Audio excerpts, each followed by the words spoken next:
Now observe this image. This is a graphic tablet used by designers to draw out or make a graphical sketch.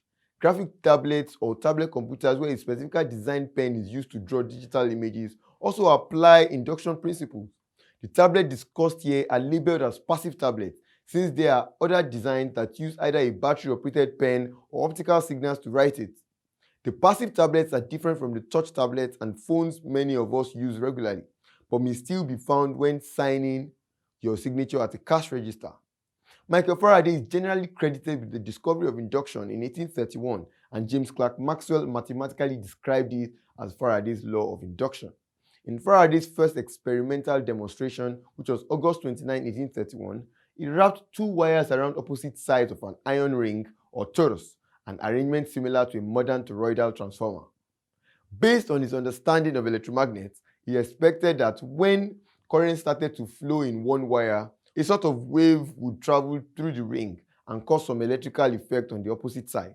He plugged one wire into a galvanometer and watched it as he connected the other wire to a battery.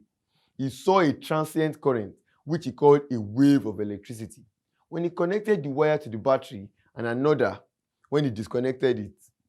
This induction was due to the change in magnetic flux that occurred when the battery was connected and disconnected.